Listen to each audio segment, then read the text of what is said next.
The Apple Magic Bluetooth keyboard. Worth buying? Well, maybe. We'll see. Are you ready? Hey everybody, today we're going to do a review of the Apple Magic Keyboard, the rechargeable Bluetooth version, and look at one of the alternatives available from Matias.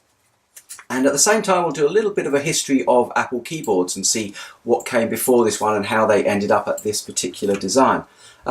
Now, if you're buying a new iMac, you can see you get the choice of choosing either this keyboard or the Apple extended keyboard with the full keyboard, which looks a little bit like this one. It has the keypad on the side and the full 10-key numpad and all the other little options and things. And if you're a serious typist or do any serious work, this is probably the one you want. However, if you've got a shiny, nice, new bamboo desk and you want that whole wireless look with your iMac and your wireless mouse and your wireless keyboard and no cables anywhere apart from that power cable hanging down the back discreetly, this is probably going to be the keyboard you want. I'll open it up. It's got the usual nice Apple packaging in there. I've been testing this one for a while, and let's take a look. It comes with a lightning cable so you can charge it. Slide this one open. On the back there's a little lightning port so you can plug this in and charge it. Unlike the mouse, the port's not on the bottom, so the new Apple mouse has the port on the bottom so you can't charge it while using it. This one you can plug in here. Has a little switch here to switch it on and off as well. Syncs really easily, you can connect it up, so it all works through the Apple software, so it's nice and easy to get working with. Now this type of keyboard, this uses the new sort of chiclet style keys that are familiar to anyone that's used an Apple MacBook One or one of the new MacBooks with the USB-C ports on them. They have very little travel, so you don't need much pressure. They hit, you can hear this, and they hit the bump stops pretty rapidly and don't have any travel at all. And it's okay. Some people really hate this. I don't mind that too much. Takes very little pressure. It's very flat, so it's actually quite ergonomic. In terms of keyboard ergonomics, you actually want your hand to go down. So in fact the reverse would be better where it slopes up this way. But it's almost flat. There's very little slope on here. So that's actually really good for you. So I quite like that in terms of ergonomics. I like a full keyboard. I don't like the small arrow keys just here. I'm not a big fan of those. Particularly if you're doing a lot of typing or navigating around, or if you're programming or web developer or something like that. I find the small arrow keys, especially the up and down ones, just a little bit hard to hit. They're a really small target.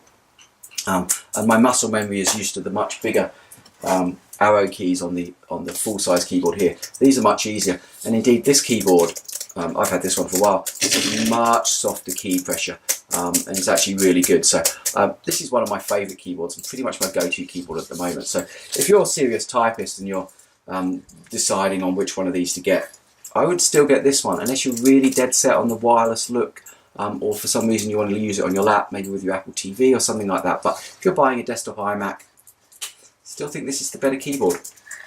But there are alternatives on the market. Because of the deficiencies with this keyboard, people like Matias and Connex and other manufacturers have come to the party, and they make a range of keyboards. Down here on the floor, I've got one of the Matias Laptop Pro keyboards. Now, interestingly, Matias are famous for making mechanical switch keyboards, and for people that don't know, mechanical key switch keyboards are I wouldn't say nostalgia, but old keyboards that used to come in the 70s, 80s and up to the very early 90s used to have mechanical keys, but they're more expensive. And people in PC land are probably used to sort of mushy Microsoft keys with no real tactile feel, as they call it, and no real kill features, very key feel, very mushy. This is a mechanical switch keyboard. Now Matias have put a lot of work into this keyboard. They say it took them 2 years to develop the switching mechanism in here. Traditionally, something like the old Apple extended keyboard with the Alps keys are quite noisy. It's that clicky feel. They call them clicky keyboards. So you get that click, click, click, click, click, and I'll show you one of those in a second. Matias have done a lot of work on this keyboard to reduce the sound, which they say makes it more palatable in an office environment. So, doesn't make too much noise. You can still hear it. But they say it's tactile, so when you push, it actually activates a mechanical switch inside, which is a switch with a spring inside it. Each one is an individual switch in here. And Matias, this is their own version of an Alps style mechanical key switch. Another popular brand are the Cherry key switches, of which there are 6 different varieties, I think. Cherry Blues, Cherry MX switches, God knows, there's a ton of them. This keyboard's actually not too bad. they say they've modelled it on the old Apple Extended 2 keyboard, or at least that was the influence for this keyboard. It has a recharging port on the back here, and 2 USB connectors on the side. Now these aren't for peripherals, so you can't hook a USB mouse onto the side or a flash drive. These are for charging only. So when you're charging through here, you can charge 2 devices off of the side as long as you're pushing through enough juice. If you charge this off of a 15-watt laptop charger, you can get a good charge going to a phone and an iPad off the side of this. I don't know how useful that is. I guess it's kind of like a powered USB hub. Kind of useful. One great thing about this keyboard, and really sort of harks back to what I just mentioned about the Apple Magic Keyboard, is it does have full-size arrow keys. So that's actually a real plus point. It has a delete key just off to the side here, and some page up and down keys on here as well. So if you're a bit of a web developer and a bit of a Linux junkie, you spend time in the terminal, this is actually quite a nice keyboard. Has a light on the caps lock key as well, so you can see whether that's on. It's never really bothered me, but some people like that kind of thing. Nice escape key. Hello Numeric, they don't have one of those. So it's actually a pretty good keyboard. These are over $200, so they're even more expensive than the 165 Australian Apple keyboard here. So would I pay extra money for the Laptop Pro keyboard versus the Apple one? I might do if I really liked mechanical key switch keyboards, which I do really like them, but I don't know, I still really like the Apple Extended keyboard, so I'm not sure. I've been evaluating both of these and I still find myself going back to my full Apple keyboard. It's a lot bigger than the Apple keyboard, as you can see, so size-wise and weight, this weighs kind of nothing. This is significant. I've no idea what they weigh. You can go to the website to look at the spec, but this is a significant difference here. So 2 very different keyboards performing and fulfilling a similar purpose, both wireless, both Bluetooth, both will work with laptops, iPads, Apple TVs, that sort of thing, anything that really supports Bluetooth. So yeah, both great keyboards, very different. Now, one interesting thing is this little inset design here. This reminded me of the old Apple Pro keyboard. I've got one down here. Here it is. This one from the early 2000s, I think these came out. And they had that same inset notch on there. It's interesting. So it's a little bit of a sort of design reference, I think. One thing about the Matias keyboard, I don't love the plastic feel on it. It's okay. It's not great. I don't love it. It's okay. But looking at these Apple keyboards, this used to be a real favourite of mine. I'm not quite sure why I stopped using it. But this is great, and again it's got that same curve, which harks back to the Apple Extended 2 keyboard. This is what you would call maybe a mushy keyboard. It's not clicky, but it's mushy. It's okay. This is a bit of an update to the iMac keyboard, which came with some of the all-in-one original iMacs. It's got that sort of braided cable that Apple, I won't bother unwinding it. This is super mushy. I used this keyboard for a while. It's not bad. I actually kind of liked it at the time. Reminds me of using iMacs in the late 90s and early 2000s. Still a good keyboard, still wired, interesting design. We can go back a little bit further, or in fact a little bit newer. Apple did make a full wireless keyboard at some point. I don't know why they don't anymore. So people like Canex and Matias have actually filled the breach. They make a full anodized wireless, anodized aluminum wireless keyboard that looks basically like the Apple one. Canex and Matias make one that looks basically like this, but is wireless and works over Bluetooth. The Canex one takes 2 AA or AAA, it takes 2 batteries. But the Matias one actually is a lithium-ion rechargeable keyboard, which they say will last like a year, which is really interesting. So I might get one of those to check that out. This is a great keyboard, but the thing about these Apple keyboards, this would fill up, you'd eat at your desk, and this would fill up with crumbs and bits of sandwiches and cookies and muffins and all sorts of gunk would get in there. So it kind of looks cool. And is a full wireless keyboard, but Apple discontinued this. I don't think it ran for too long. It was maybe 2-3 years max. Came with white iMacs, things like that. But it's interesting. It's Bluetooth. It's that crystal clear aesthetic that Apple had for a while. So it's basically, it's very, very similar to this keyboard, but just in a white look. The key caps are a little bit harder, and the edges are a little bit sharper. And on these ones, a little bit more rounded. But still, both good keyboards. I mean, Apple quality. and that white wireless one. If you want a full-size Apple branded keyboard, you could probably pick one of these white wireless ones up on eBay, and it's not a bad purchase. It actually takes batteries. It has a battery compartment in the back that you can unscrew. It's got little screw points here, so you can pop batteries in this one. It's a good keyboard. You can get one on eBay. Interestingly, a lot of them hark back to the earlier keyboards and earlier Apple design references. This one here, this is an Apple Keyboard 2, has ADB connectors on the side. So on eBay, you can get USB to ABD adapters, allow you to use these old Apple ADB keyboards.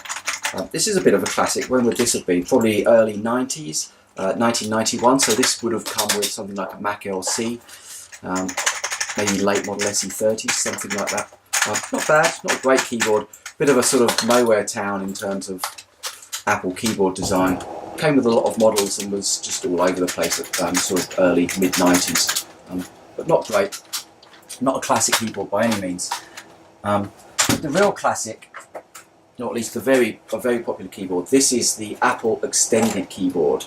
And this isn't the Extended Keyboard 2 that's really popular with people like big fanboys like John Gruber, etc. go on about those. The Apple Keyboard 2. That came out in the early 90s. This is the original Apple Extended Keyboard that came out with the Mac 2. So it was as wide as a Mac 2, but would sit under the chin of something like an SE30 or SE. So it would sit underneath, and it was as wide as a Mac 2. So it kind of sort of really fit the desktop aesthetic of Macs at that time. This one still has, from whoever the previous owner was, they stuck one of the Apple stickers on there. Stuck one of the Apple stickers on there, and I've left that on. I cleaned this one up and got it working, and it's great. I've got a USB to ADB adapter. They are very noisy, which I kind of like. And interestingly, they have little lugs here either side of the function keys in this space. So when you bought something like Quark Express 3, it came with a little overlay that you could put along the function keys here and would tell you what all of those function keys did. That was great, that was awesome. Came in a big box, you had those, you could see, that was really great. And it was a time when Macs really were for sort of pro desktop publishing, and it had that real pro industrial feel that I really miss in design. Design these days from Apple is too consumerish, it's too it's some sort of artificial kind of futuristic aesthetic, and I think Johnny Ive's just gone way off base with it all. Something like this is awesome, and I really miss that ability to have overlays for function keys and things. You felt like a pro user, you felt like a power user with that. But these are super noisy. This is what people talk about when they have the mechanical key. So these are Alps key switches, I believe. Now the Apple Extended 2 keyboard, unlike this original Apple Extended keyboard, was a redesign done by a company in Ireland. I think they did the Apple Extended 2. It eschewed this sort of wedge shape. It actually had the ability to, I think there was a slider on the back and you could pull something down to actually raise and lower it. And it had a little bit more of a curve in the keyboard as well. That's what people largely consider to be the best Apple keyboard ever. In practice, I've put thousands of hours into each of those keyboards. I really notice the difference. I've got 2 of these. They're great. If you can pick one of these up on eBay, or if you see one anywhere, just grab it. Even if it's non-functioning, you can repair them and get it working. Very collectible. Now the last keyboard that I've got to show you is a real relic. This keyboard here is not quite the original Mac keyboard. That was a little bit different and had a space here and a slightly different key layout. This is from an Apple Mac Plus, and you can tell that on the back, instead of even ADB, it's actually got an RJ11 phone style connector. Now when you click this is totally different again. The plastics on this are really solid. This feels like something from a terminal in war games or something. This feels like a military piece of hardware. This is absolutely incredible. I don't have an adapter to get this working, and I really should. It's actually lacking a control key on the side, so a slightly limited use. But it has a keycaps key that actually sticks down.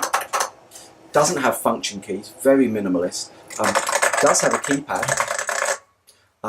It just has a beautiful sound. The acoustics of this are incredible. I don't know if you can hear that.